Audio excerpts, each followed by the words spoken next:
नमस्कार, मैं हूं विजय दिवाकर और आज आपको बताने जा रहा हूं पाक्षिक प्रश्न पत्र चौथा पूर्णांक 30 विषय हिंदी कक्षा 12वीं सितंबर महीने के असाइनमेंट का बेस्ट सॉल्यूशन। ये पाक्षिक प्रश्न पत्र है, बिल्कुल चौथा क्रमांक का है। प्रश्न पहला, आप देखिए यहाँ पर क्या है, सही विकल्प चुन कर लिखिए। यहाँ पर प्रश्न पहला आता है जूझ का अर्थ, तो हम आपको बता दें यहाँ पर पहला ऑप्शन है मदद करना, दूसरा ऑप्शन है संघर्ष करना, तीसरा ऑप्शन है ध्यान करना और चौथा ऑप्शन है इंतजार करना। तो यहाँ पर उत्तर निकल करके आती है आपका ख आंसर संघर्ष करना। इसी तरह से अगर हम दूसरा प्रश्न की बात करें, श्री सौंदलगेकर अध्यापक थे। प्रश्न इसका ऑप्शन है मराठी भाषा के, हिंदी भाषा के, संस्कृत भाषा के, उर्दू भाषा के, तो इसका उत्तर क हो जाएगा मराठी भाषा के। चलिए यहाँ पर प्रश्न तीसरा की बात करते हैं, भारत का प्रथम हिंदी समाचार पत्र था, तो इसका उत्तर आपको बता रहे हैं। यहाँ पर पहला ऑप्शन है दैनिक जागरण, दूसरा ऑप्शन है नरसिंह प्रहरी, तीसरा ऑप्शन है उदंत मार्तंड और चौथा ऑप्शन है हिंदुस्तान। तो यहाँ पर आ जाती है उत्तर है ग उदंत मार्तंड।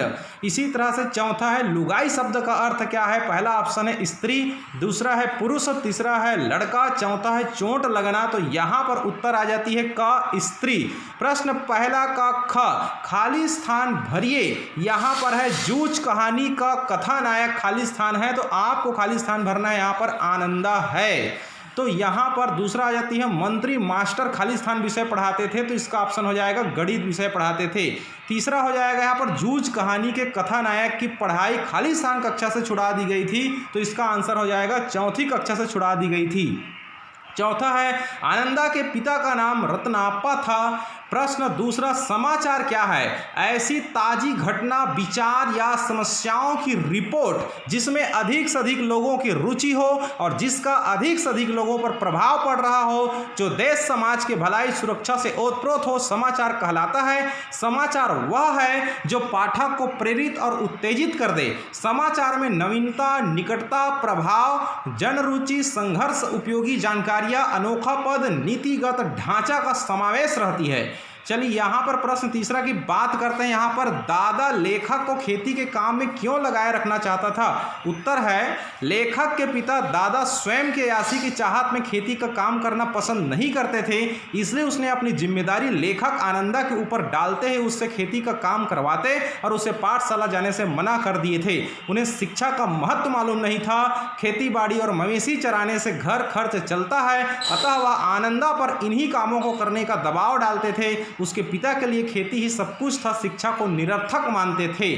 चलिए यहाँ पर प्रश्न चौथा आपकी स्क्रीन पर ये रहा, समाचार लेखन में उल्टा पिरामिड शैली किसे कहते हैं। तो उत्तर हो जाती है इसका, समाचार लेखन की जो शैली होती है वो उल्टा पिरामिड शैली कहलाती है। इसके अंतर्गत सबसे पहले महत्वपूर्ण बात सबसे ऊपर में लिखी जाती है, कम महत्वपूर्ण बात बाद में, तथा सबसे कम महत्व की बात सबसे अंत में लिखी जाती है। जैसे मेन हेडिंग लाइन सबसे ऊपर रहेगा, सबसे ज़्यादा एमपी बात, फिर उसके बाद सबसे कम एमपी बात, अंत में सबसे कम एमपी बात जो विस्तृत हो उसको लिखा जाता है। चलिए यहाँ पर विशेष सूचना, आप सभी प्यारे स्टूडेंट से निवेदन है कि सभी विषयों के प्रश्नों को उत्तर वीडियो प्राप्त करने के लिए हमारी चैनल विजय दिवाकर को सब्सक्राइब करके बेल आइकन की घंटी जरूर दबाएं। डिस्क्रिप्शन बॉक्स में हमारे व्हाट्सएप और टेलीग्राम ग्रुप है, आप लिंक ज्वाइन कर सकते हैं बिल्कुल टच करके। सभी दोस्तों को शेयर करें और इतनी हमारी मेहनत को ध्यान में रखते हुए आपके लिए जो इतनी सतर्कता से, सावधानी से आपके लिए जो बेस्ट आंसर सोल्यूशन हम तैयार कर रहे हैं उसको ध्यान में रखते हुए आप हमारे चैनल को, इस वीडियो को एक लाइक जरूर कीजिए। आपके लाइक करने से हमारी हौसला बढ़ेगा, जिससे आपके लिए फिर से हम नए वीडियो, नए कलेवर में फिर से हम नया सब्जेक्ट का तुरंत हम आंसर जारी करेंगे। चलिए धन्यवाद। आपको हम बता रहे हैं प्रश्न पांचवा, स्वयं कविता रच लेने के आत्मविश्वास लेखक के मन में कैसे पैदा हुआ। तो इसका उत्तर है लेखक मराठी पढ़ाने वाले अध्यापक सौंदलगेकर की कला और कविता सुनाने की शैली से बहुत प्रभावित हुआ। उसे महसूस हुआ कि कविता लिखने वाले भी हमारे जैसे मनुष्य ही होते हैं। तो यहाँ पर हम आपको बता दें, कवियों के बारे में सुनकर तथा कविता सुनाने की कला, ध्वनि, गति, चाल आदि सीखने के बाद उसे लगा कि वह अपने आसपास, अपने गांव, अपने खेतों से जुड़े कई दृश्यों पर कविता बना सकता है। वह भैंस चराते चराते फसलों या जंगली फूलों पर तुकबंदी करने लगा। फिर वह हर समय अपने पास कागज पेंसिल रखने लगा। वह अपनी कविता अध्यापक को दिखलाता। इस प्रकार उसके मन में कविता रचना के प्रति रुचि उत्पन्न हुई। प्रश्न 6वां, समाचार माध्यमों में काम करने वाले पत्रकार कितने प्रकार के होते हैं? तो उत्तर है समाचार माध्यमों के पत्रकार 3 प्रकार के होते हैं। पहला है पूर्णकालिक पत्रकार। ये पत्रकार किसी विशेष समाचार संगठन के लिए नियमित काम करने वाले वेतनभोगी पत्रकार होते हैं। दूसरा है अंशकालिक पत्रकार, स्ट्रिंगर कहलाते हैं। ये पत्रकार समाचार संगठन के लिए निश्चित मानदेय के आधार पर काम करते हैं। ये एक से अधिक पदों के लिए भी काम करते हैं। तीसरा होती फ्रीलांसर, स्वतंत्र। ये पत्रकार किसी विशेष समाचार पत्र या संगठन के वेतनभोगी नहीं होते। ये भुगतान के आधार पर अलग अलग समाचार पत्रों के लिए काम करते हैं। समाचार माध्यम के जो पत्रकार होते हैं उसको 3 श्रेणी में बांटा गया है: पूर्णकालिक पत्रकार, अंशकालिक पत्रकार, फ्रीलांसर, स्वतंत्र पत्रकार। प्रश्न 7वां, जूझ कहानी आधुनिक किशोर किशोरियों को किन जीवन मूल्यों की प्रेरणा दे सकती है? उदाहरण स्पष्ट कीजिए। तो जूझ कहानी आज के किशोर किशोरियों को कई जीवन मूल्यों की प्रेरणा दे सकती है, जैसे संघर्षशीलता।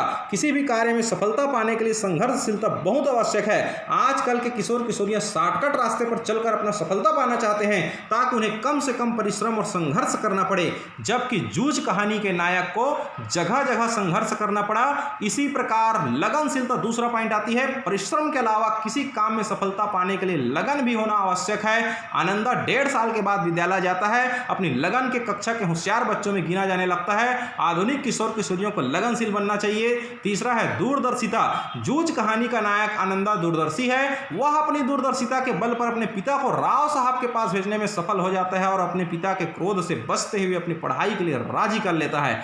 परिश्रमशीलता। आधुनिक किशोर किशोरियों को आनंदा के समान परिश्रमशीलता बनना चाहिए। वह खेतों में भी कठोर परिश्रम करके सफलता प्राप्त किया। विशेष सूचना। आप सभी प्यारे स्टूडेंट्स से निवेदन है कि सभी विषयों का प्रत्येक माह का असाइनमेंट उत्तर प्राप्त करने के लिए कुछ ही घंटों के पश्चात अन्य सभी विषयों का एवं बोर्ड परीक्षा में आने लायक सुपर मोस्ट एमपी प्रश्नों को उत्तर हल विस्तार से वीडियो सॉल्यूशन और पीडीएफ प्राप्त करने के लिए हमारी चैनल विजय दिवाकर को सब्सक्राइब करके बेल आइकन की घंटी जरूर दबाएं, ताकि आपके सभी class 8th 9th 10th 11th 12th की परीक्षा की तैयारी हमारी चैनल के माध्यम से हो सके।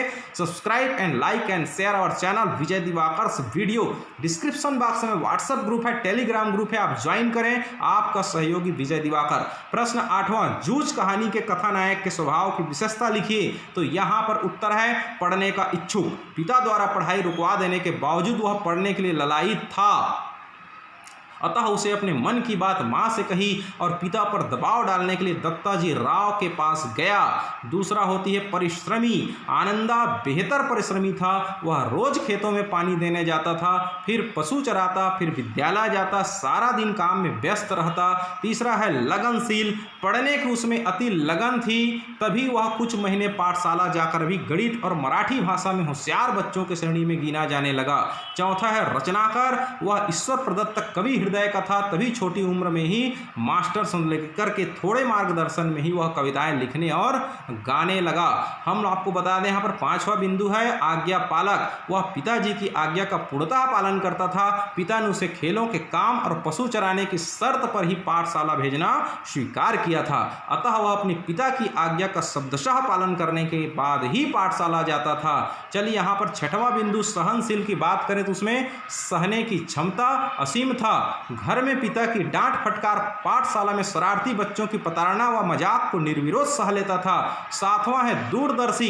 खेतीबाड़ी के काम से आर्थिक स्थिति नहीं सुधर सकती है, पढ़ाई करने से नौकरी मिल जाएगी और 4 पैसे हाथ आएंगे, यह बड़ों जैसी सोच छोटे बालक आनंदा में थी कहना चाहिए। हम आपको बता दें यहाँ पर इस तरह से आप बिल्कुल बेस्ट आंसर हमारी चैनल के माध्यम से आप देख सकते हैं। देखिए यहाँ पर हमने 7 बिंदु में इसका आंसर हमने रखा है। इसी तरह से आप बिल्कुल कहना चाहिए अलग अलग पॉइंट पर भी इसका आंसर आप बना सकते हैं। तो इस तरह से ये सबसे बेस्ट आंसर है। जूझ कहानी के कथानायक के स्वभाव की जो विशेषता लिखिए, ये बिल्कुल सबसे बेस्ट आंसर है यहाँ पर। इस तरह से आप हमारे चैनल पर लगातार बने रहिए। आपको अंग्रेजी का, फिजिक्स का, केमिस्ट्री का, का, सोशल साइंस का, क्लास 10th का, 9th का और आपके क्लास 11th का, 12th के सारे सब्जेक्ट के पाक्षिक और बोर्ड असाइनमेंट का बेहतरीन आंसर आपको हमारे चैनल के माध्यम से मिलता जाएगा।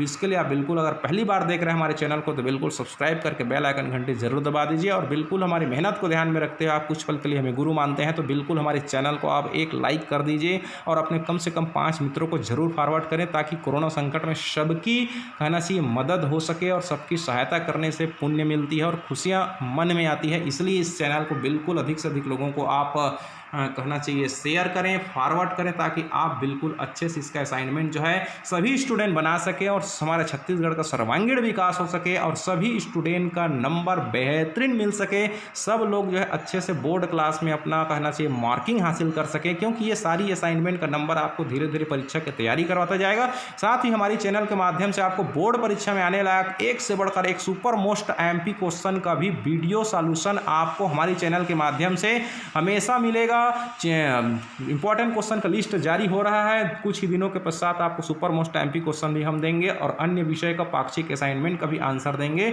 इसके लिए आप हमारे चैनल को बिल्कुल सब्सक्राइब करके बेल आइकन घंटी जरूर दबाएं। बहुत बहुत धन्यवाद। Thank you so much. आपका सहयोगी विजय दिवाकर।